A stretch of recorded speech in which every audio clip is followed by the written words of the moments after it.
Being a mom is like 1,000 little jobs wrapped up into one amazing responsibility. I know from watching my own mom and how crazy it is switching back and forth from traumatic nurse to afternoon mathematician, from organizer-in-chief to five-star chef. This Mother's Day, show her how much you appreciate every job she does with a special limited-time offer from 1-800-Flowers.com. Right now, when you get ahead of the Mother's Day rush, 1-800-Flowers will give you an exclusive 36 for 36 offer. 36 sorbet roses for just $36. That's only $1 per rose. With an impressive mix of pastel shades in pink, orange, and lavender, these roses are guaranteed to make her smile. Stunning sorbet roses are the perfect way to surprise all of the moms in your life. Wife, aunt, sister, mother. These breathtaking roses from 1-800-Flowers are picked at their peak and shipped overnight to ensure freshness. 36 sorbet roses for only $36. It's an amazing offer, but hurry because it expires Friday. Just pick your delivery date and 1-800-Flowers will handle the rest. Don't put this off, guys. Order today from 1-800-Flowers.com. It's what mom would want you to do. To order 36 sorbet roses for only $36, go to 1-800-Flowers.com, click on the radio icon, and enter code WINGO. That's 1-800-Flowers.com, code WINGO. Hurry, the offer ends Friday. Every deck is made for standing on, but there's only one that's always had a way of standing out. So if you're looking to bring more style, comfort, and creativity to your life outdoors, call on the brand that's known for making the most in outdoor living. From decking, railing, and lighting to furniture, fencing, and framing, at Trex, we're engineering what's next in outdoor living. To learn more about all of the outdoor solutions Trex has to offer, call 1-800-289-TREX or visit Trex.com. That's Trex.com. This is the Best of Golic and Wingo podcast. Golic and Wingo on the road, presented by Progressive Insurance. Live from the site of the 2018 NFL Draft. With the third pick, the New York Jets select Sam Darnold. With the second pick, the New York Giants select Saquon Barkley. With the first pick, the Cleveland Browns select Baker Mayfield, quarterback, Oklahoma. Now, live from the site of the 2018 NFL Draft, here's Golic and Wingo. Or Golic and Golic. Golic and Wingo live on the road here, presented by Progressive Insurance on ESPN Radio and ESPN News. We are back out at 1010 Collins Event Center here in Arlington, Texas this morning. Much warmer, much more excited still. I'm not sure if this is the actual weather turning or if this is still the buzz around this area from what was an incredible first round of the NFL Draft last night. We're going to have plenty of guests coming up this morning on the Shell Pennzoil Performance Line. Sal Paolantonio, Jeff Darlington, Tom Waddle, and, of course, the commissioner, Roger Goodell, going to join us live out here at 9:15 to recap what was an unbelievable night one in the NFL Draft. Yeah, always interesting to draft the storylines and what you think the storylines are going in and then what progresses through the first round. And it was, during our show yesterday that Adam Schefter came up with the tweet that he was hearing more and more and more that it was going to be Baker Mayfield going number one when we all thought it was going to be Sam Darnold or Josh Allen, that all the other GMs, not the Browns, the other GMs were and coaches were saying that's where we think it's going to go. And lo and behold, remember John Dorsey, he had this pick, wouldn't even tell his wife, which I think is a separate story. Yeah, not sure how that one was going to go over at home. I feel like that's one that you say you'll address after the draft, and then she's going to pull him aside. Yeah, he's going to pay the price, I think, on that one, but that's, again, a separate story for a separate day. But he kept it to himself, and lo and behold, it was Baker Mayfield, only the second quarterback at 6 foot or under 6'1", Michael Vick being the other one to be drafted number one in the draft. Obviously, we're going to get a lot into that, but that would have been more surprising had we not talked to Adam a little earlier that morning and even saw potentially that starting to come about, because we were almost in stone it was going to be one of the other two. So that stopped it from being a, oh my God, unbelievable moment to, wow, they really did it. Because even going up to the pick, even when Roger Goodell was walking to the podium, I know we were both watching it together saying, they really going to do that? Are they really going to go Baker Mayfield on this one? Yeah, it was the I think, cap of what had been an unreal ascension from the time Baker stepped on campus there, from the beginning of his college career to now, and even the end of the regular season, the postseason in college football. That pre-draft process, awfully kind to Baker Mayfield. The crowd last night, by the way, still not very kind to Roger Goodell, despite what was dubbed his boo shield. Jason Witten, Troy Aikman, and Roger Staubach out on stage couldn't shield the commissioner from what he had coming. No, and he had a good line. He said, I can't believe y'all are booing these three, Cowboy legends. A good line there. They all had footballs. They all threw them into the crowd. And you had a little tweet about Roger Staubach, who joined us in studio here when we were here Wednesday. Yeah, Roger didn't tell me he was smuggling the cannon into the studio the other day. Saw him lay one out there, and so he's still got it. That game of catching the front lawn with some of his grandkids, they better be ready and have the hands up. It was great to have those three out there. I had an event last night, and Jason Witten was there along with DeMarcus Ware. And Jason had to actually cut out from the appearance early because he had to go and be there and kind of welcome everybody in. And, I love the draft on the road. It'll continue to stay on the road. We'll see where it's going to go next. But I like that it's moving around because it was in New York for so long. Going to the different cities, seeing the people that show up. Obviously, a ton of Cowboy fans there, a ton of fans from other teams as well. 2 more nights of the draft. But it's draft 1. It's draft of the first round. And we have a bunch of players now who, that's the beauty of the draft, that all 32 teams are involved, all 32 fan bases are involved to say, okay, this guy that we just picked is supposed to help change us if we're not very good, or if we are good, continue to help us being good, and they're supposed to do it right now, except for all the quarterbacks that were taken. Except for all the quarterbacks that we'll get to some teams where the hope seemed extinguished early. There were some fan bases that already seemed to be doubting the moves that their teams made, but someone has alerted me, shockingly, that there were actually other sports that took place last night, sports that were actually playing, and so we'll try and dive into those as best we can, as we always do with Off the Top. It's time for Off the Top. Whether you like it or not, It's just beginning. With Golic and Wingo. But we will start with the draft. 4 quarterbacks, as you mentioned, taken in the top 10 for the first time in the common draft era, and 5 quarterbacks were selected in the first round for the third time in that span. Beginning, of course, with Baker Mayfield at number 1. And as I mentioned, he's the only other quarterback, Michael Vick, who's 6'1" or shorter, drafted number 1 overall. Also the first former walk-on selected first overall in that span as well. And then we saw, as we mentioned, Lamar Jackson come into the top of the first round, which is a smart move that we'll get into to get that 5th-year option on that first-round pick you have with a guy like Lamar Jackson and really all these quarterbacks to develop more and see what you have in them. But you'll hear some good sound there, especially from Josh Rosen, who ended up going number 10 and had a word to the wise to the 9 that went before him that will be playing. But that was, listen, I've said all along, he was my top quarterback. He ended up going 10th in the draft, but the 4th quarterback chosen. I mean, really amazing, the run on quarterbacks. And there are those, and I might be in that camp. I'm close to being in that camp where I don't know if any of these guys I would truly pick as this is a franchise-changing quarterback. Now, some of these guys are going to hit and some of them aren't. That's just the way it's going to be. But when you have them that are rated, pretty much as highly as they were in the amount of them, you knew because it's a magnified position that there were going to be this many taken. And you know what? I don't think that they're not being a ready-made franchise changer right now is necessarily a bad thing for these teams involved. I agree. And being able to wean these guys along a little bit more and being a part of an NFL now that knows it's got to work harder to bring college guys into the fold and up to speed. So you mentioned him falling all the way to 10, though. A lot of value picks in that 10 to 10 range from some guys we didn't expect to be there that we'll get to later on as we continue here with Off the Top. The Bucks staving again. We're back to staving. It's the staving word. It's Love the staving season. Season. Yeah. They staved off elimination, beating the Celtics 97-86 to force a Game 7 on Saturday in Boston. Giannis, big night for the Greek Freak. 31 points and 14 rebounds for him. Yeah, I mean, listen, he has to do, when he's on the court, he was on the court for 41 minutes. They outscored the Celtics 91-74.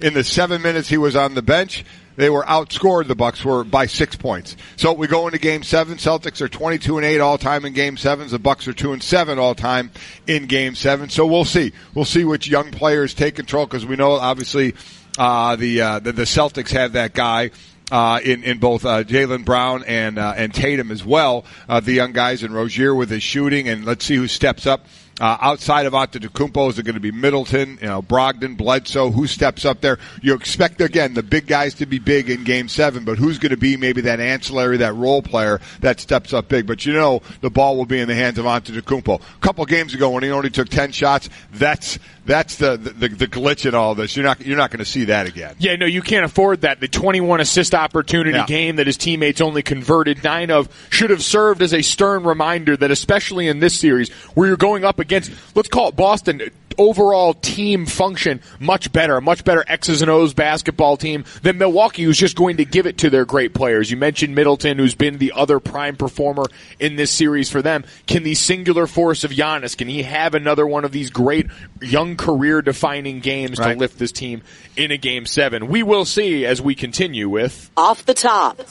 And we're going to do some hockey last night, and the Penguins did some hockey, overcoming a 2-goal deficit to beat the Caps 3-2 in Game 1 of their second-round series. Jake Getzel with a goal and 2 assists on a night where while the draft was going on and you had some fan bases getting their hearts ripped out early, the Caps, they're more than used to this feeling. Unbelievable. Being down 2, whether in a series or in a game, they just can't hold it. So they're the Penguins down 2 here. They get the 3 goals in, a little under 5 minutes. Just an incredible run by them in the third period. Capital fans, Capital players have to be sick. But it's one of those things that I've talked about this, can get in your head. I absolutely, that's when I was in Philadelphia and how it was working, in the NFC East. If we had the Giants number for a bit, the Redskins had our number for a bit. You see that at times, and it can just get in a player's mind when it's going well sometimes, like Washington up 2-0. You're like, it's in the back of your head. Okay, what's going to happen here? It's happened before. Is it going to happen again? Can we overcome it? And sure enough, it happens again. And when you can't overcome it, having one of the best players of your generation in Alexander Ovechkin, that creeps in doubly to your head. Like,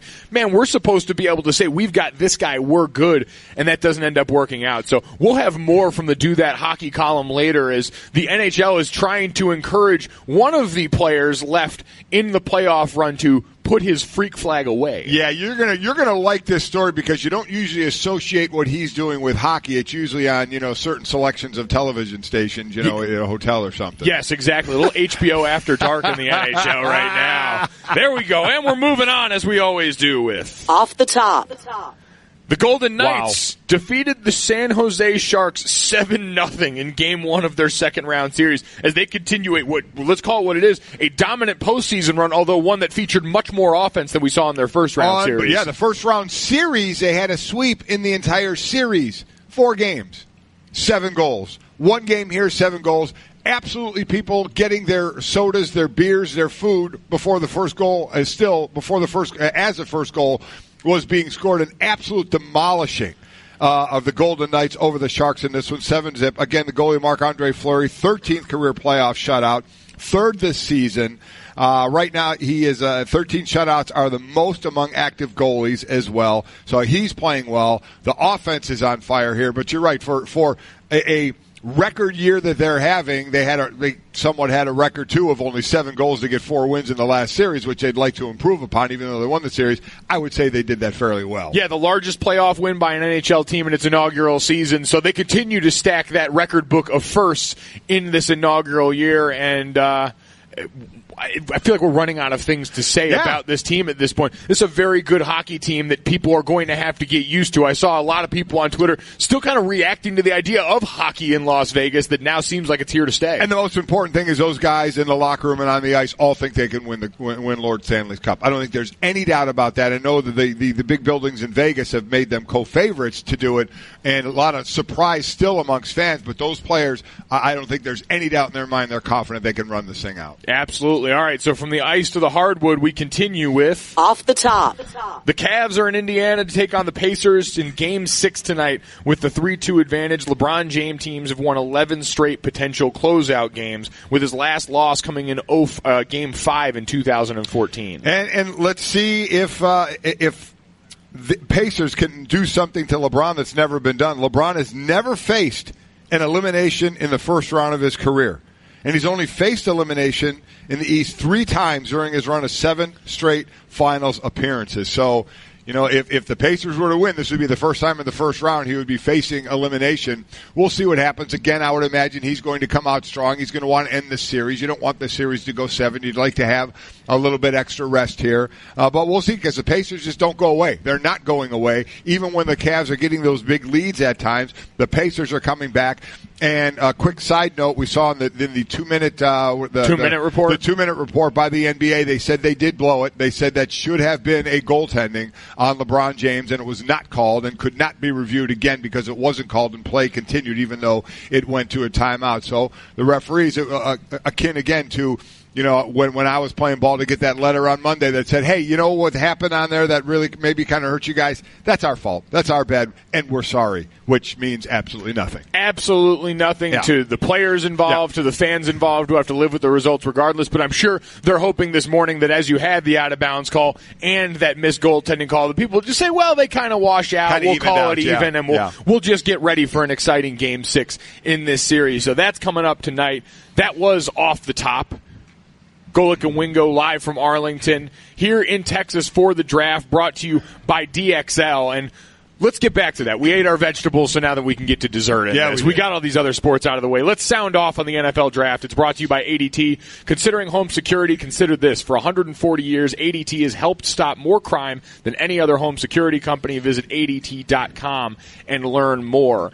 And we started right at the top yesterday. The story going in was quarterbacks, and I think the story coming out was still quarterbacks, but from the minute Baker Mayfield finally went number 1 overall to the Browns, it seemed like we mixed up this bag with the teams that had been involved and mentioned with quarterbacks in ways that we hadn't really worked out yet before. And for the Cleveland Browns, I mean, we were just about so sure that it was going to be either Darnold or Allen at 1, and then if Saquon was available at 4, if not, Bradley Chubb would be at 4. None of it. None of it by the Browns. And I mean, that was Twitter world last night as the Browns, they're finding a way to screw it up. They can't get out of their own way. Even with the new GM in John Dorsey, they go with a quarterback that we just learned that was getting more love. Obviously, they knew that. The Browns did.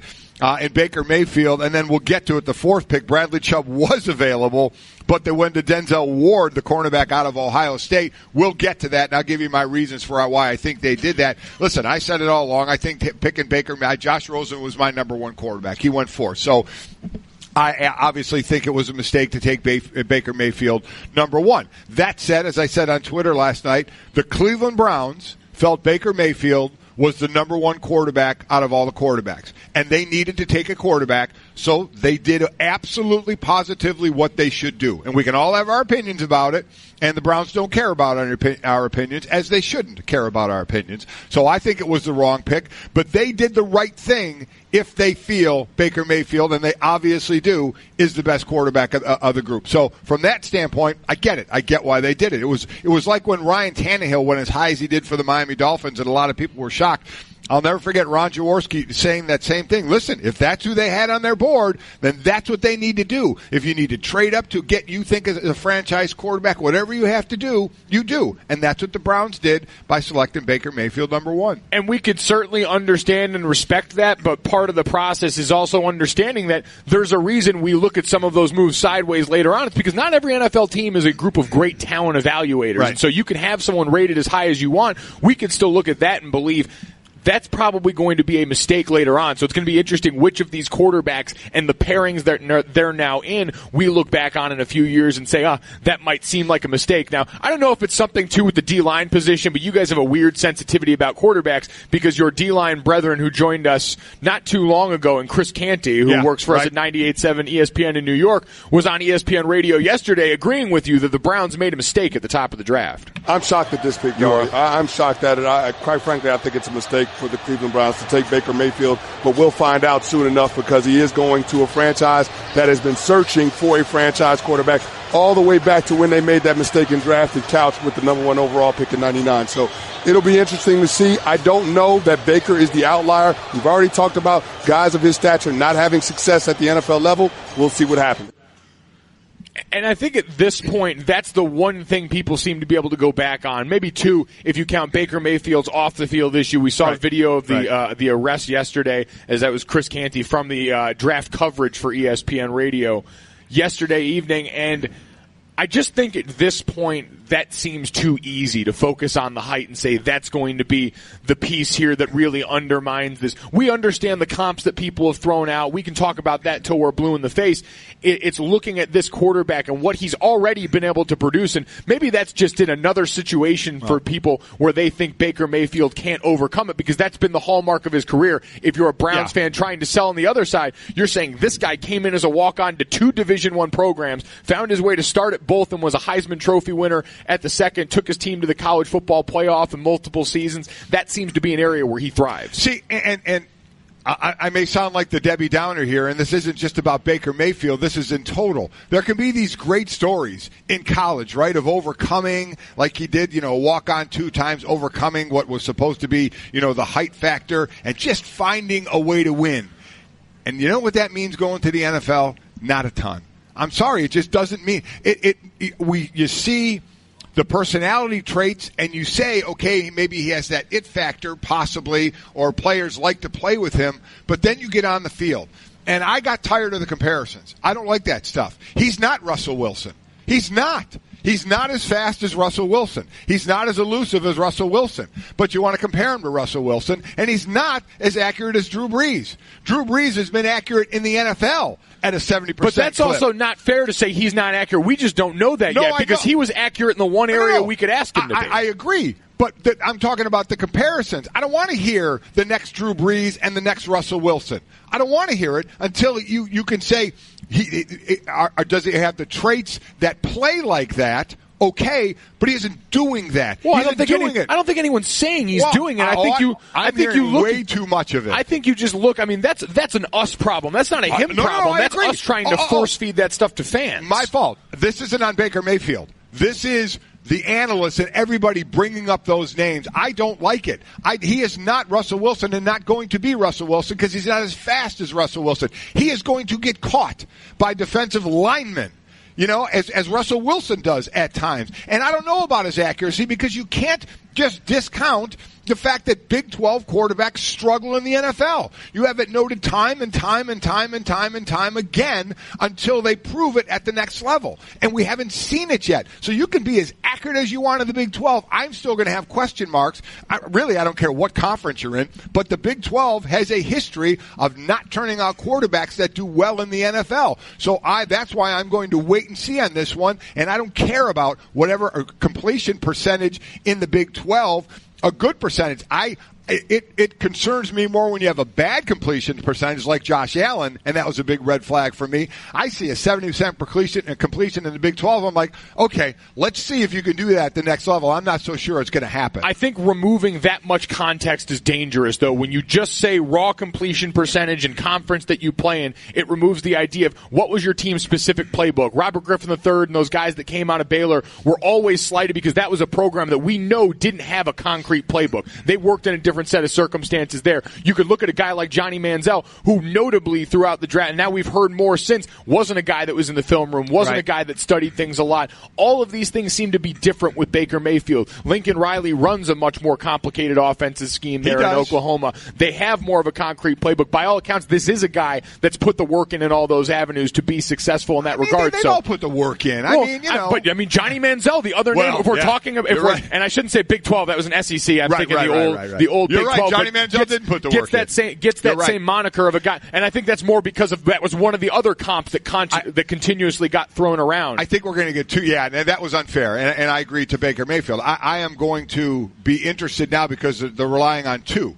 Baker Mayfield, and let's remember Patrick Mahomes. Andy Reid traded way up to get him, and Andy Reid and the Kansas City Chiefs basically jettisoned a quarterback who was playing really well in Alex Smith to say Patrick Mahomes, again, a Big 12 guy, is our guy. They can't rave enough about him, so we're going to see. We have seen Big 12 not do well. We have 2 really good possibility of quarterbacks who can change that. An important note about fit that will come off that. Coming up, we'll also hear from one of the quarterbacks picked up in the top 10 and wasn't happy about his landing spot. But plus, we'll give you the best moment from the draft last night and the biggest surprise from the first round. Golic and Wingo. And Wingo. Trey Wingo and Mike Golic Sr. Golic and Wingo on the road, presented by Progressive Insurance, live from Arlington, Texas for the NFL Draft.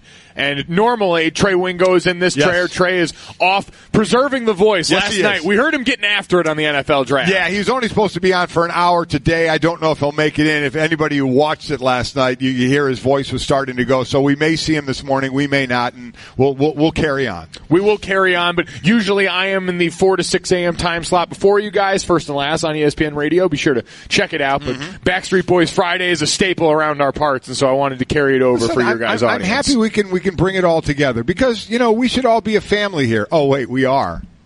Exactly. I see what you've done. Before we go forward, let me say one thing. First and foremost, appreciate all the fans that have come out this morning. The last couple of days. And also, I'm already starting to see it. And let me just say overall, when people start saying, you're being a hater, and not just me, but others that are going to criticize picks, I need you to all understand something. We don't hate players, okay? I hope every one of these players is great. But is every one of these players going to be great? No. Our job is to analyze how we think they're going to play at the next level. Some we think will do well, or me. Some I don't. That's what I'm going to do. I'm going to analyze it. So if I say something about a player that I think is going to struggle at this level, it doesn't mean I hate them. It doesn't mean I don't want them to succeed. I want them all. I want Baker Mayfield to succeed. He's playing for my hometown team. They need somebody to turn around. I hope he does well. There is no hate. Why am I going to hate a 20, 21, 22-year-old that I don't even know? Our job is to break them down on tape and say what we think is going to happen next. So let's try and leave that part out of it. Let's stick to what the relevancy of actual play on the field. Okay, I feel better now. You feel good? You got that one off your chest? It just gets, you're a Baker Mayfield hater. No, I don't hate any of these. I don't know any of these kids enough to hate them or dislike them. I want them all to succeed, but all of them won't succeed. All of them won't succeed. They will all have plenty of haters, though, so you're just first in the line. Oh, you just got an early head start. But a lot of haters in this draft, and a lot of guys, I think more so than ever, we're dealing with a group of athletes that are aware of that because of social media and just because of the way guys are personality fit-wise. You had the biggest night of a lot of these guys' lives. You had all of this life-changing moments, and we had it take place in a different order than we expected. One of those names that got called a little bit later was Josh Rosen. Had 3 quarterbacks taken in front of him, 9 players, and we heard from him last night in the immediacy, in the immediate aftermath of this pick, the newest quarterback for the Arizona Cardinals sounding off about being upset at being skipped over by 9 teams. There were 9 mistakes made ahead of me, and I will make sure over the next decade or so that they will know that they made a mistake.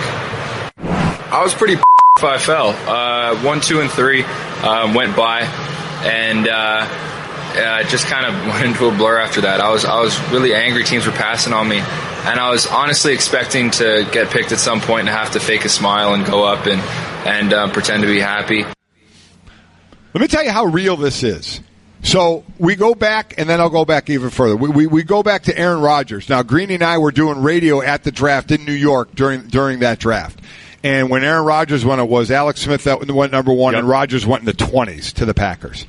And we got Aaron on set with us after that pick, and he was like Joshua. He was ticked off. And we were trying to be like, man, you got drafted in the first round. Hey, 20 whatever it was, and Josh, you're 10th, man. And but these guys remember, and they take it to heart. I'll go back even further now. Last night, as I said, I was doing something with DeMarcus Ware and Jason Witten. Jason Witten got drafted in 2003 in the 3rd round. Last night, he listed the 6 tight ends that got taken ahead of him. I mean, they remember. You always remember more the negative side and what spurs you on more than anything great that you can do. A guy that's going to go into the Hall of Fame. You remember I was 6th, that the 6th star, there were 6 tight ends or whatever taken ahead of me. That's what they remember. That's what Aaron Rodgers remember. We've heard others say that as well. We just had Justin Tuck on yesterday. He said he remembered all 11 defensive ends that got taken before him. This is nothing new, but you sit there and think, my God, dude, you were the 10th pick in the NFL draft. But he's looking at, I wasn't 10th, I was 4th.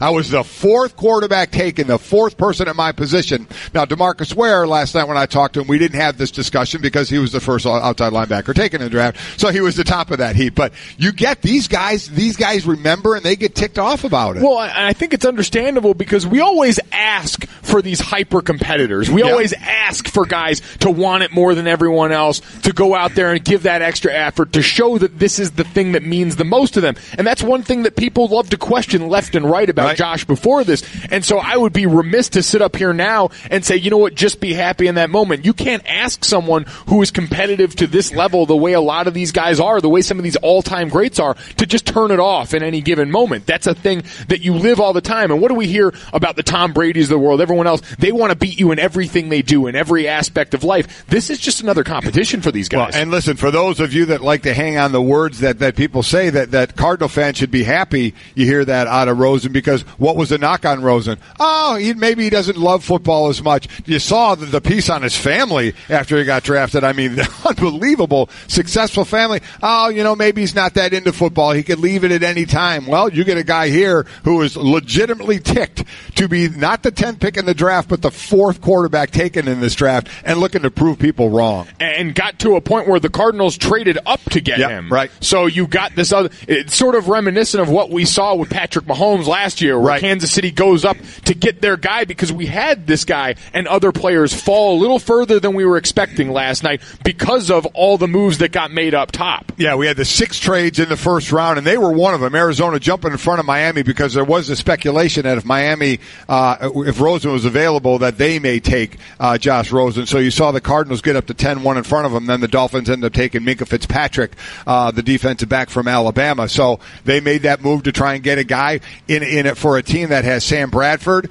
who, listen, through no fault of his own, it's a tough career because of his injuries, and you're just waiting, and let's be honest, you're waiting for him to not be able to play, right? I mean, it's unfortunately the truth. It has nothing to do with his ability, because everybody said he was the best passer in Minnesota last year, and then you have, I believe, Glenn in there as the backup, so we'll see. As we've mentioned, 5 quarterbacks in the first round, and none of them expected to really be the starter on opening day. Yeah, it's an incredible look at the quarterbacks, and I think coming up next, we can take a look at one of the biggest surprises last night was who the Browns passed up on at their 4th overall pick, what the Giants decided to do that ultimately shaped the rest of these moves. It's incredible to look at those, plus the best moment from the draft last night, and why one GM in particular was talking about some of the things we'd be able to get at the concession stand and the food trucks out here at Golic and Wingo.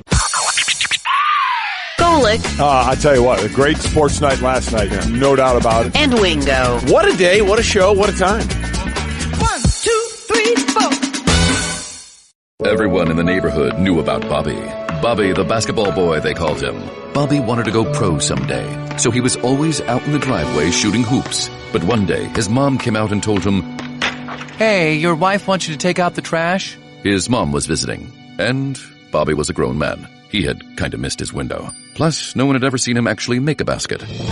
But on the other hand, Bobby had heard how Geico could save him money on car insurance, so he switched and saved. So it was all good. Right now, here is our own NFL reporter, Sal Paolantonio, who joins us now via the Shell Pennzoil Performance line, taking synthetic motor oil to a whole new level. Make the switch to Pennzoil Synthetics today. And Sal, we got the reports during our show here yesterday about the potential of Baker Mayfield to the Browns. It was a move that we were all waiting to see, to believe, and now that it's finally happened, now that it's finally come to fruition, is there still any sense of shock around the league to this pick actually being made? Well, there's definitely no shock for me, that's for sure, and there was no shock for the New York Jets, Mike. There was no shock for me because I had Baker Mayfield as the number 1 overall quarterback in this draft. I told Mike and Trey earlier in the week that Baker Mayfield, to me, had all the intangibles. He had great accuracy. He was a winner at every level. He had no fear. I thought he was a plug-in and play from week 1 on. At the NFL level, and I think the Cleveland Browns will make him a starter right away. I mean, he's not a guy that's going to sit around and wait his turn. He is going to force his way onto the field. So it wasn't a shock for me. And it wasn't a shock for the Jets, because the Jets thought that Baker Mayfield would go number 1, and that's why they brought Sam Darnold into their facility in the 11th hour. And when I talked to Todd Bowles, the head coach of the Jets, he said they talked to Sam Darnold, and he wrote down in his private scouting report notes that he keeps a couple of phrases after talking to Darnold, and he shared them with me. Very engaging, quote unquote, very intelligent, a hell of a competitor. They just felt like Sam Darnold would be perfect for them at this juncture of them rebuilding this franchise. And he said he was looking for a guy who was going to turn around the franchise, and they believe that Sam Darnold is that guy. And Sal, we know how it works. Every pick that goes, especially in the first round, the team is going to say, we got the guy we absolutely wanted. In this case, did the Jets feel they got the second best quarterback in this draft? No, I believe that the Jets felt like Sam Darnold. So, Michael, right after he came in and talked to the Jets, Darnold shot up to number one on their board. He was the number one player on their draft board. So, Sal, I just want to double back to something quick because you mentioned it, that the Jets thought that Baker would go number one overall. When did they get that sense? Was that purely based on the way they had evaluated Baker, or was this off something they had heard? Well, that's what happens. You know how this goes, Mike. Everybody talks to one another, and they talk to the agents, and they just kind of, slot players on their board. That's why the Jets moved up from 6 to 3. They thought, okay, this is the way it's going to go, and they thought that the Giants would. Now, here was the big problem, right? They thought the Giants would take Saquon Barkley at number 2, so they thought at 3 they could get one of the top 2 quarterbacks, but they weren't real sure about whether somebody would jump ahead of them once Baker Mayfield was taken at number 1. That someone would jump ahead of them at number 2 and get Darnold at 2. That was the real fear. And that was a fear that was expressed to me when I arrived at the facility on on Wednesday. They were really concerned that somebody would jump up. And I was wondering if the Jets would get on the phone with the Giants and do that Chicago-San Francisco swap, right? But the problem is, if they invested 3 more picks at going from 3 to 2, that means they would have had invested 6 overall picks to go from 6 to 2 to draft a quarterback that's not totally flawless. So I don't think they would have done that. Talking to Sal Pal about the Jets' first-round pick right now. We'll get into the Giants' pick, and some people think maybe the wrong pick at Saquon Barkley, even though everybody loves that guy. But one more from me on the Jets. You mentioned, the 5 quarterbacks go in the first round. I don't know if anybody will be on the field on opening day. You think Baker Mayfield may. We'll see what goes on with he and Tyrod Taylor. What's the plan with the Jets, who have Josh McCown? They brought him back. He'll be a great person in that quarterback room, but maybe being the starter. Brought in Teddy Bridgewater as well. So what do you think the plan is for a Sam Darnold? Well, I think Sam Darnold will go in as the number 3 quarterback on their depth chart. It'll be Josh McCown, it'll be Teddy Bridgewater, and then Darnold. And then I think they'll work Darnold on his way up the depth chart. Listen, I am skeptical about Darnold. Don't get me wrong now, Michael. There's a lot of turnovers and a lot of bad habits in the pocket that have to be fixed. And Jeremy Bates, the offensive coordinator, is going to have to work with Sam Darnold to tell him, listen, we had a quarterback here from USC named Mark Sanchez, and turnovers were his undoing. And we don't want deja vu all over again. This is something that they're going to have to work on and practice and get right. He's a very young man. He's coming into the New York market, and there's going to be a spotlight on him like he's never seen before. He looks like he's got the makeup to handle it, but, you look at him on tape and you see the way he's loosey-goosey with the football in the pocket and how his trigger point is below his hip and about how he's only got one hand on the football. He's got to get that left hand on the football. The football's got to come up above his shoulder, above his chest, and the launch point of the football's got to be above his chest, and he's got to start protecting the ball or it's going to be an issue for sure. Sal, I want to look at now the other team in New York, the Giants. You mentioned that number 2 overall pick that the Jets were worried about there, but now we're hearing all these quotes from Dave Gettleman after the fact saying that Saquon Barkley, the running back out of Penn State, was overwhelmingly their guy in this spot. Is that post-draft talk now that they got the guy that they got at that spot, or was there ever serious consideration for a quarterback at this 2 pick? No, I'm going to take Dave Gettleman at his word. I always have. I've covered him for years. He's not a guy that's going to blow different colored smoke. He's a guy who's going to shoot you straight. And I always believed that they were going to take Saquon Barkley because I believe that Eli Manning has a lot left. He certainly has at least 1, maybe 2 years left. You know, I think you look at Tom Brady and what they do and what they have done to prolong his longevity, protect him, bring in different running backs, different options on offense, make sure that he has the right run-pass option at the line of scrimmage. So Saquon Barkley is going to do so much for that team. They already have a pyrotechnic set of wide receivers if Odell Beckham Jr. comes back from that nasty ankle injury 100%. They've got a tight end, and in the current NFL, you can control the middle of the field because they play a different game. I hear Louis Riddick talk to me about it all the time on the matchup show, the way the game has changed, the way the tight end can control the middle of the field between the hash marks. They had that in Ingram. So if you can do that and run the football and a guy comes out of the backfield and you got to put a hat or two and dedicate him to Saquon Barkley, boy, that's going to open up outside the hash marks for Odell Beckham Jr. And they're going to have, I think, a lot of more success on offense. And then you bring in a guy like Pat Shurmur and the design of his offense and the way he handled Case Keim in Minnesota. I mean, this has the makings of a major, major turnaround, I believe, for Eli Manning. And that's why I think they went Saquon Barkley and had every intention to do so right from the get-go.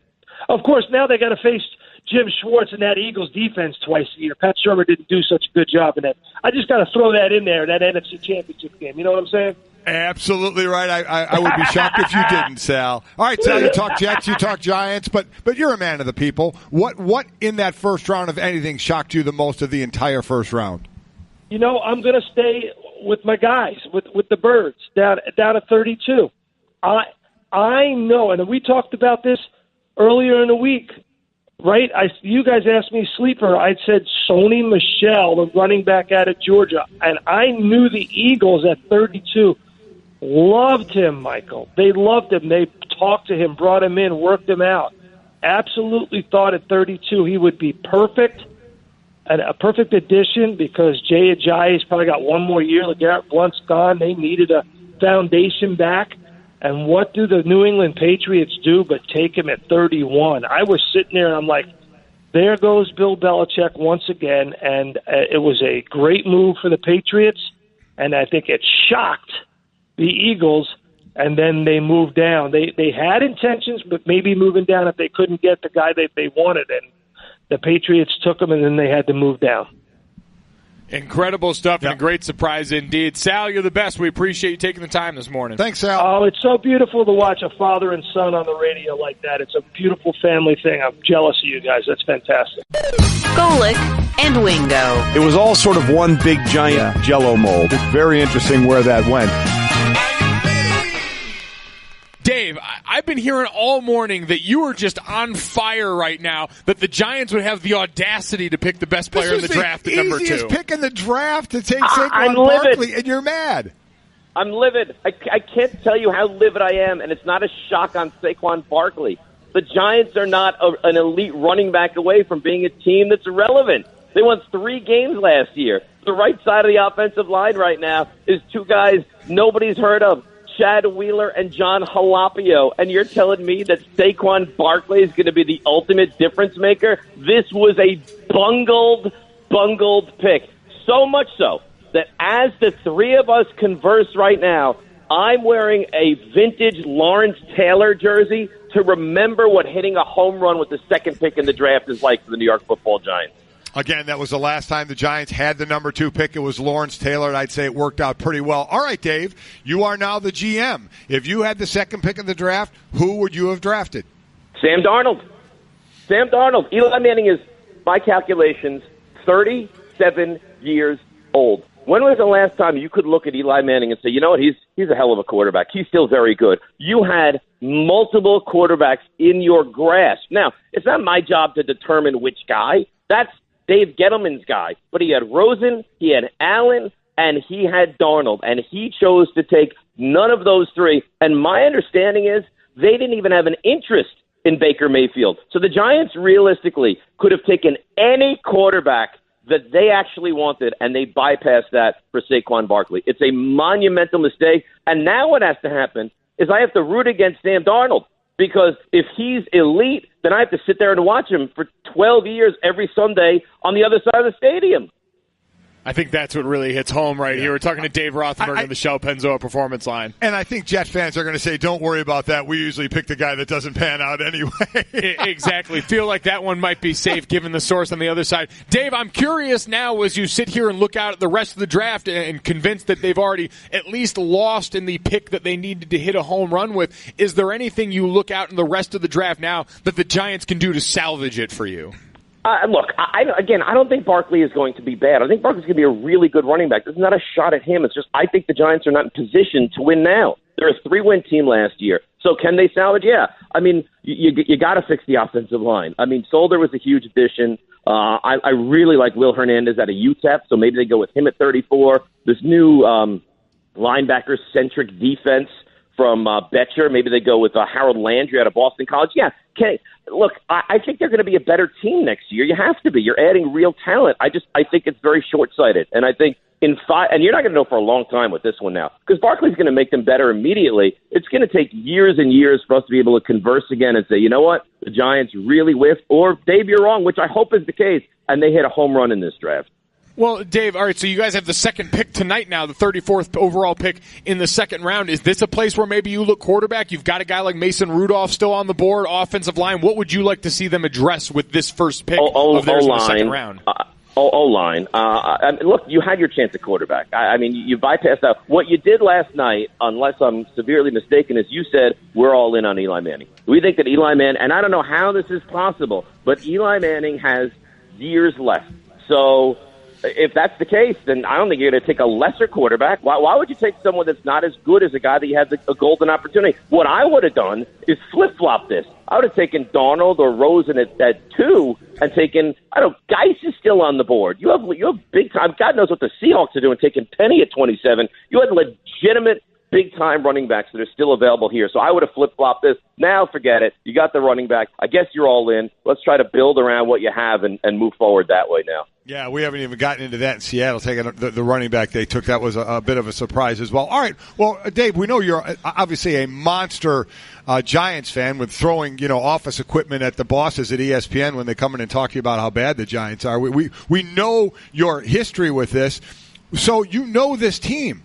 Maybe Davis Webb, maybe there's more to him than we think right now. Maybe this big kid out of Cal, is better than a lot of people think, even though he doesn't have that name value. Could that be the situation?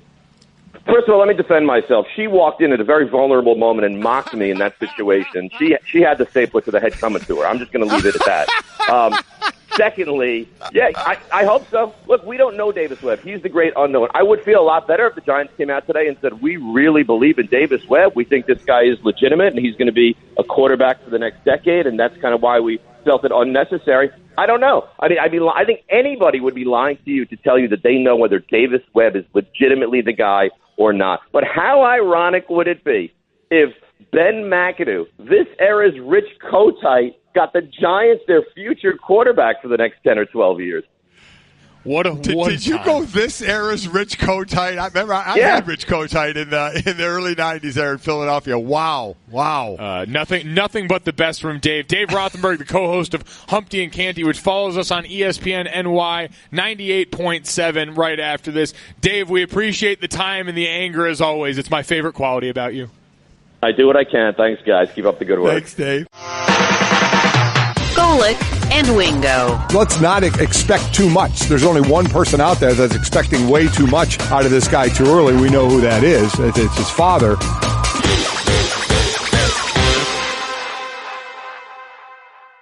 We are joined live on set now by the commissioner of the NFL, Roger Goodell. Roger, we appreciate you taking the time this morning. Thrilled to be here. It was a great night with us last night. It was a great night. Fantastic. We're wondering, the you getting booed coming out has become obviously a staple. We always thought, what would it be like if you walked out and they cheered? I mean, how much would that throw you off? It probably would throw me off a lot. Let's put it that way.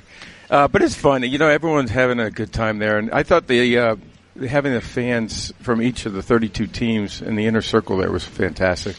I thought, Mike, you made a great point about you had the three guys, Troy Aikman, Jason Witten, and Roger Staubach. Mike, you talked about Staubach's throw. How impressed were you by the arm strength? Very impressed. And it was clear he was going to throw it farther than Troy. Yeah. That was clear.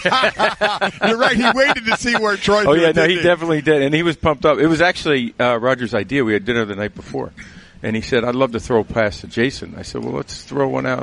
And so they all wanted to do it. So it was fun. That was a very cool thing. Awesome workshopped idea. And maybe just take us into that moment. We started taking the draft on the road in the last few years. Philadelphia was such a great scene last year. And now you get this monster stadium here, Jerry World, the shrine to football. That moment last night coming out with the Cowboys legends and being a part of this.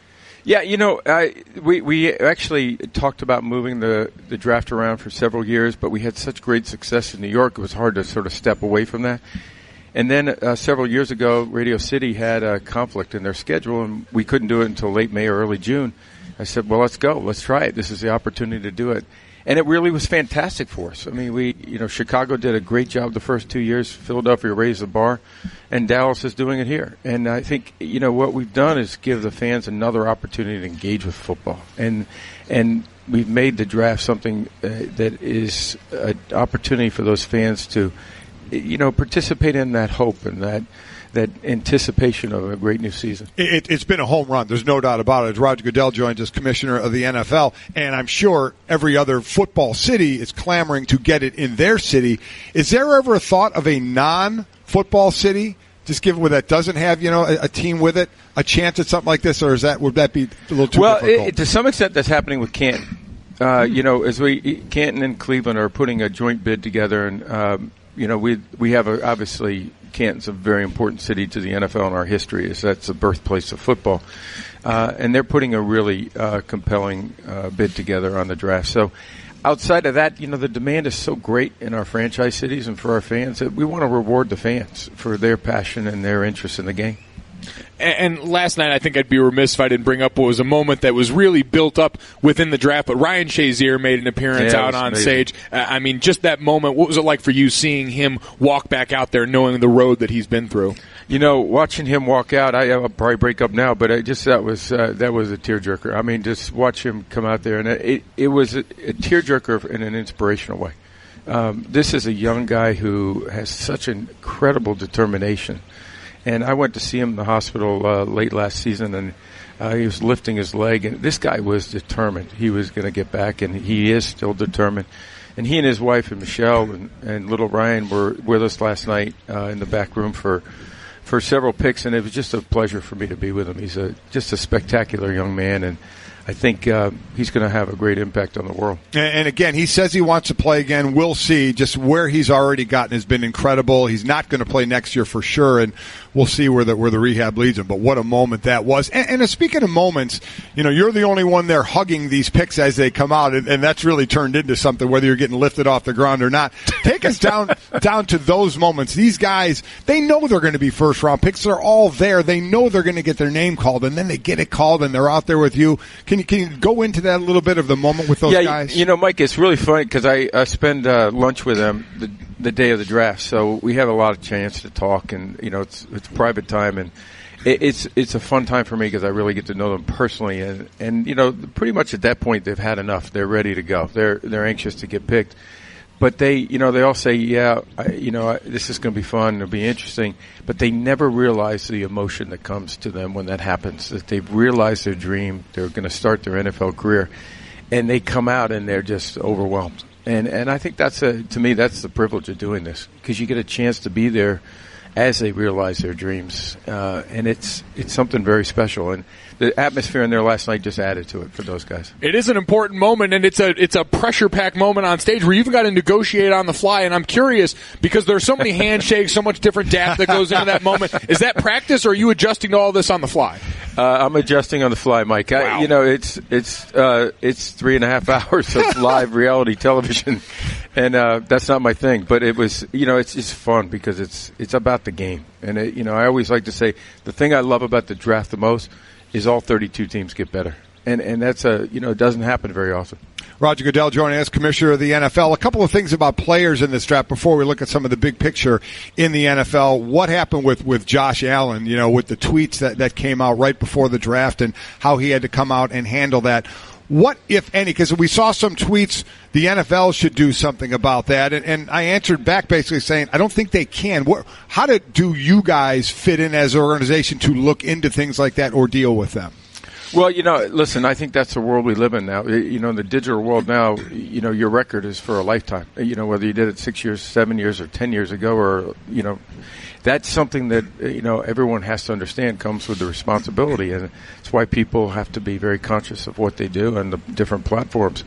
From my standpoint, I think Josh fessed up straight and he said, listen, I'm sorry and I regret this.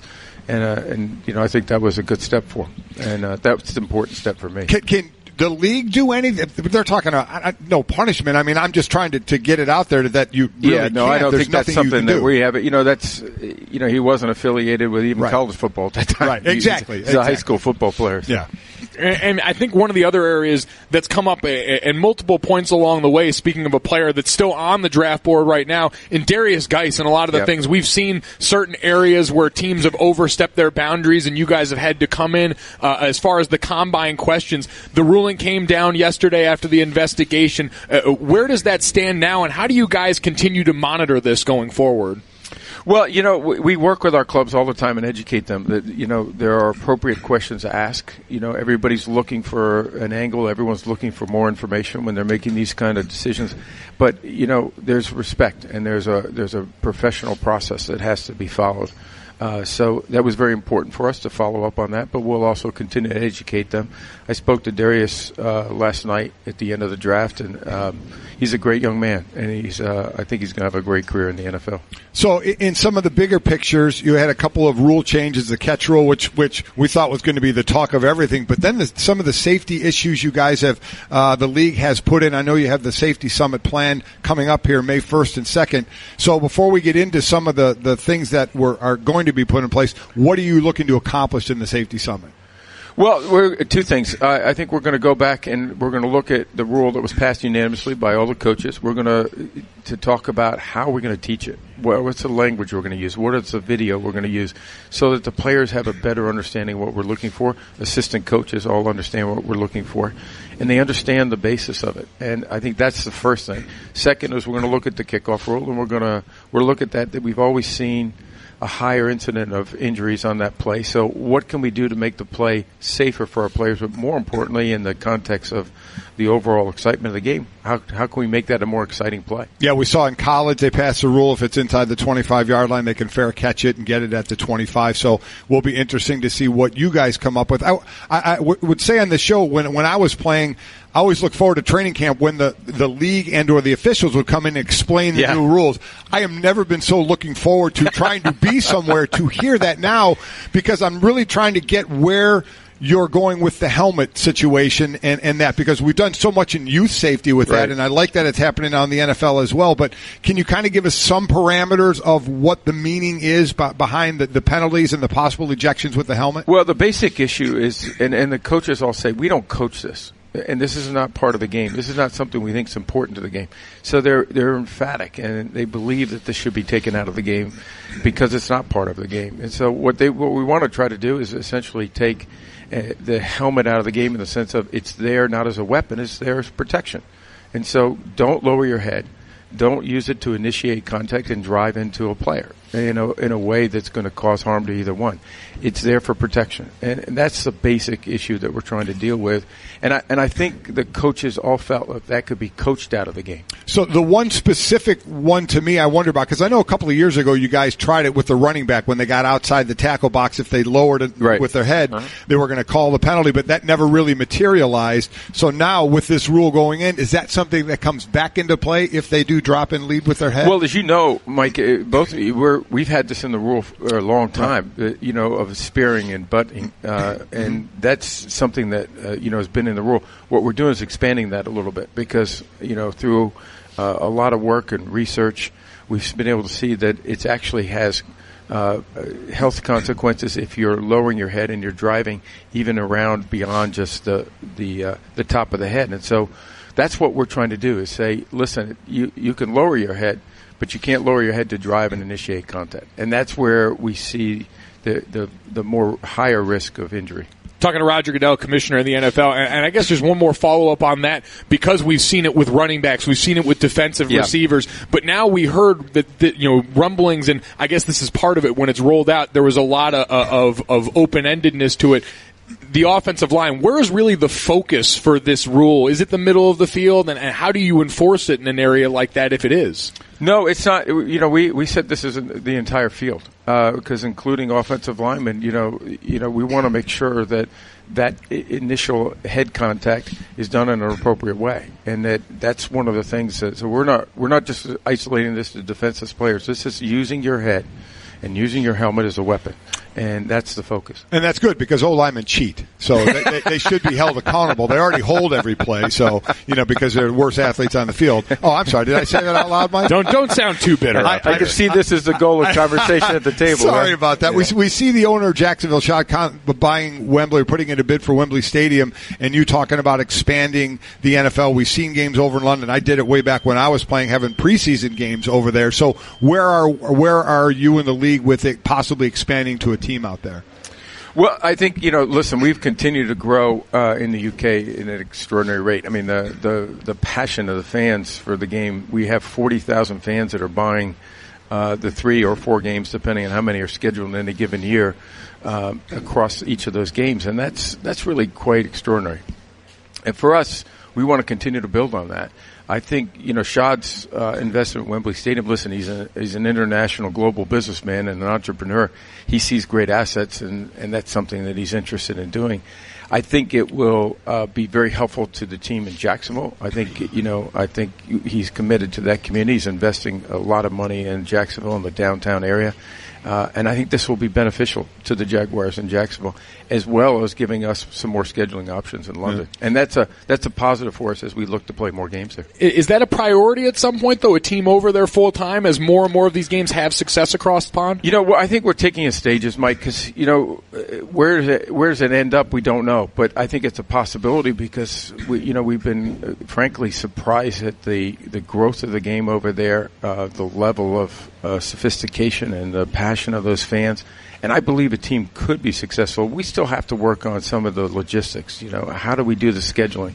How do we make sure that the team is at a competitive position so that they can compete within the league against a team in the States? So all those things are really important for us, and we haven't yet gotten to that point, but I do believe the support is there in London. When we look at, we're talking to Roger Goodell, commissioner of the NFL. Well, when you see ratings down in the NFL, multiple reasons for it. Some people point to some of the domestic violence issues, which you guys have the new policy for, the anthem protests, the games on Thursday, Sunday, and Monday. When the owners talk, when you guys discuss all this, where do you guys lead to maybe the majority or the bigger reasons why ratings may be down? Well, Mike, I don't think you can find anything on television where the ratings aren't down. Yeah. If you look at it, we're actually down less than anybody else in the ratings. We're still are actually the important one thing that I look at is 10 years ago, of the top 50 television shows, the NFL was 11. This year we were 37 of the top 50 shows. So we actually are getting stronger in a different environment. I think we have to look at the media world differently than it has been in the past, and it's changing rapidly. but strong live content like the NFL is only getting stronger. And that's actually been a very big positive for us. And the world is just going to continue to change, but we like our position. That's why we're looking at how we expand our coverage on Verizon on the mobile devices. Yesterday we announced a Thursday night TriCast on Amazon for Prime members. All of that is to go and reach our consumers on whatever platform they're watching, because you can't simply just look at ratings anymore. It's much deeper than that. It's much broader than that. People are consuming media more, particularly live content, certainly, but on different platforms. Certainly has changed since you and I, not you, Mike. You and I have watched TV years ago, to how it's consumed now. But also think of the competition. When you and I were kids, we probably had 10 channels, maybe, at best. Now you have 500 to 1,000, and you have so many different alternatives on demand. So the world is different than it is, and our fans are engaging more in NFL. They're just engaging in different ways, and that's the challenge that all of us in entertainment and sports have to deal with. And I guess I look at that, and then the obvious follow-up for a lot of people, because you're right, relative to the rest of the landscape, but in sports, how do you look at and then explain the rise that the NBA has seen, because they've seemed to defy all of the trends throughout this process? Well, I'll take our ratings any day. If you look at, on a Sunday afternoon, we're doing ratings that are extraordinarily well. And so from our standpoint, I won't change and switch ratings with anybody. I promise you that. And I think anybody in sports would say that. Well, that's something we have brought up while they're going up. We said even if the NFL is going down a bit, it's still way higher than everybody else and where anybody would still want to be. As I say, and I think people are transitioning to other platforms for us. And that's something that's real important to us.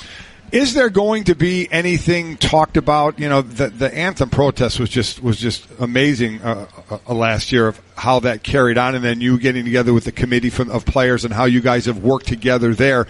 Anything going forward? Any rules going to be? Or if individual owners talked about making their own rules on teams about kneeling or standing, where is that? We'll continue the discussion. Most of our discussion has been on that platform that we created. I mean, the thing I was proud of.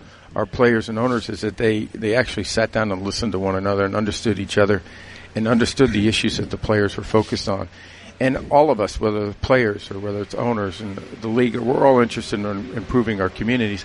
And that's what I think was very inspiring. So this platform, I think, is something that we've spent a great deal of time on to try to invest in that and to help make those improvements in the community. And we'll continue to discuss that and figure out how we can advance that. And another part of all of that in this last season, as there were a lot of those conversations around things outside of just the game, was also, we're right here in town, but the back and forth very publicly with Jerry Jones and the league and the rest of the owners, and certainly yourself being down here this weekend now. Where are you and Jerry Jones at personally with your guys' relationship? Well, I'm actually leaving here to go see Jerry Jones again. So, it's not an issue at all for me. It's not an issue for Jerry. We disagree about things, and I disagree with owners, players, and coaches, and that's just part of the world. What we have, a respectful relationship that lets us have those kind of disagreements and get to a better place, and that's not an issue for me. Yeah, I guess going in that to a little bit for people to realize it's business, right? People think, oh my God, how are they ever going to look at one another again with the Robert Kraft situation, now Jerry Jones, when they're in the same room, what happens? But is that how it's treated with everybody, that it's a business, right? It is a business, but we get better as a league because everyone shares their views. Not everybody agrees in the league, but I think what's the fundamental aspect of the league is that we're 32 clubs, and most major decisions are made with 24 of the 32 clubs voting for it.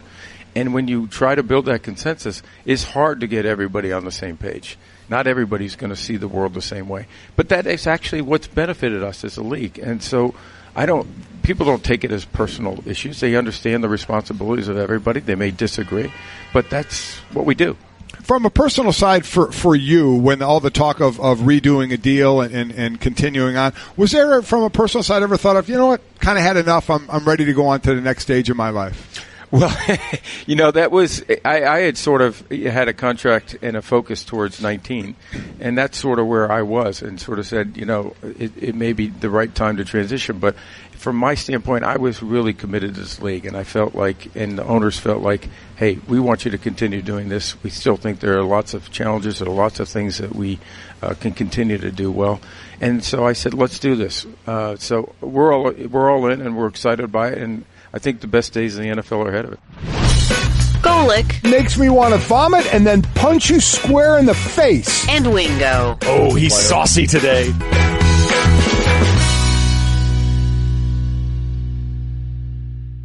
Steve Keim, Cardinals GM, who yesterday authored the pick that we just heard from there in UCLA quarterback Josh Rosen. And Steve, we appreciate you joining us this morning. When you saw Josh Rosen start to slide down in that draft order and saw you had the opportunity, was this a no-brainer for you guys? Yeah, it was, guys. And number one, I appreciate you having me on. Number two, how does a guy get his name on a radio show and he still can't answer the bell? Where's Trey Wingo? You know, let me tell you what, Steve. One word, soft. He keeps bringing up the fact that he's doing the draft and his voice is a little scratchy and his throat's a little sore. You know what? At the end of the day, he's got to get out here. His name's on the show and be out here. So I'm glad you called him out for it. There's no doubt, and no better timing because during the draft we red flag a lot of players, and there's no doubt Trey's got some character concerns. Got to slide him down the board a little bit. Oh, that is awesome. So your move up to get Rosen, was there the thought that Miami would take him, so you needed to get ahead of them?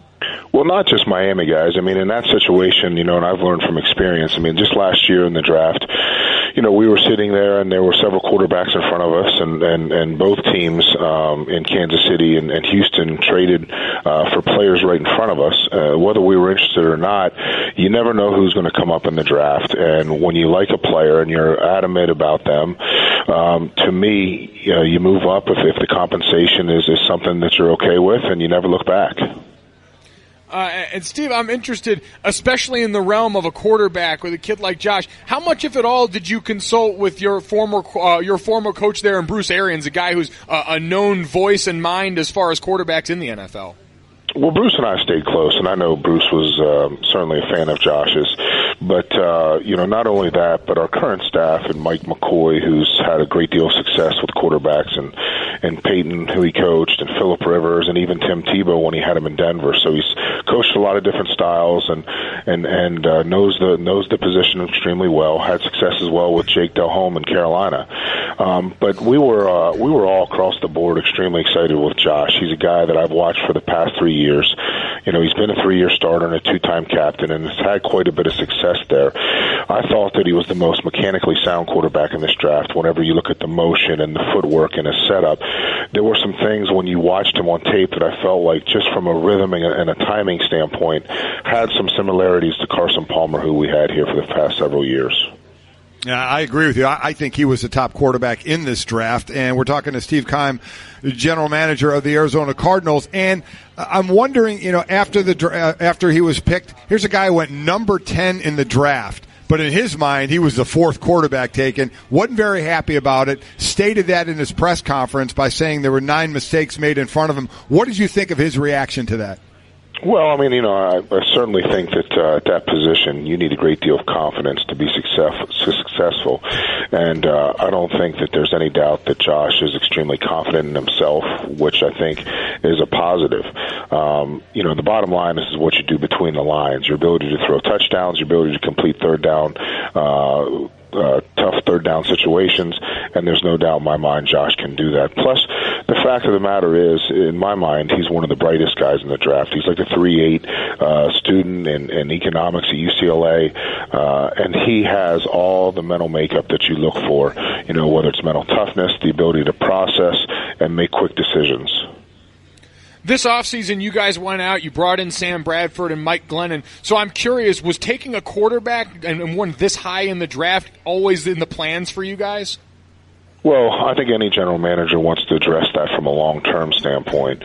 There's no doubt that when Sam's healthy, he's had a great deal of success. He's one of the best pure passers in the National Football League in terms of accuracy. Mike Glennon's also done some nice things and has started some football games in the NFL. But at the end of the day, I mean, I don't think you can have enough good players at one position. And Josh was a guy that, in my opinion, was arguably one of the best in the draft, and a guy that we've had our eye on quite some time. And I think as an organization, when you have an opportunity to address that position from a long-term standpoint, you have to roll the dice. It doesn't mean that he's going to come in and be an immediate starter. That's something he's certainly got to earn. Well, I guess that was my next question is, where does this go in the short term? What is the plan for you guys? Is there a sense of urgency to try and get him on the field now, or are you comfortable starting the season with Sam? No, I think that's the great part about our quarterback room is we have some experience in there, and it's one of those things that as soon as Josh is ready and Josh can gain the experience and the knowledge of the position in our system, he'll have a chance. But again, that's up to him, and he'll have to earn that. There's no doubt that Coach Wilkes, our new head coach, is the type of guy that's going to put the best 11 on the field. Well, let's talk about him for a moment. I don't think we in all the new head coaches this year talked about him enough. We're talking to Steve Keim, the Cardinals general manager. They always say the team takes on the personality of the coach. What's this personality going to be of this team because of Steve Wilkes? Well, a quiet intensity. I mean, the guy is extremely passionate. Through the interview process, Michael Bidwell and I were extremely impressed with not only his ability to be a leader of men, but his passion and conviction for the position. I mean, he's a guy that, I went back and talked to several Carolina players, whether it was Thomas Davis, Luke Kuechly. I reached out to Brian Urlacher, who lives here in town, who played for him in Chicago. And to a man, every one of those guys said this guy is an infectious leader and has a tremendous command of the room. And that was the thing that impressed me and Michael the most, is his ability to lead men.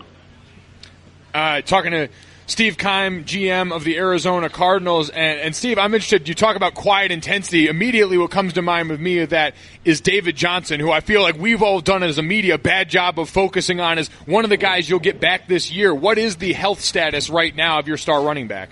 He's 100% cleared, and I will tell you this. He is as good of a player as he is. He may even be a better person. The guy is on and off the field as good as it gets. So many people in the NFL have acknowledged the fact that he's got a great skill set because of being, a fantasy football first pick in the draft and that sort of thing. But I really still think the sky's the limit, and he hasn't even scratched the surface yet. The things that this young man can do out of the backfield, the mismatches he can create, whether we motion him out and the things he does versus linebackers with those choice and angle routes. At 228 pounds, I've never seen a back move like this. And he's a guy that's driven and has a chip on his shoulder and ready to come back and prove that the injury was a fluke. There may not be another running back or just one or two out there that fit the mold of today's running back in the NFL than Dave Johnson. He is a fantastic player. So, Steve, as we let you go, just us guys, just, shooting the breeze here a little bit, who's your next pick, do you think? We won't tell anyone. No. The next best player on our board, that's for sure.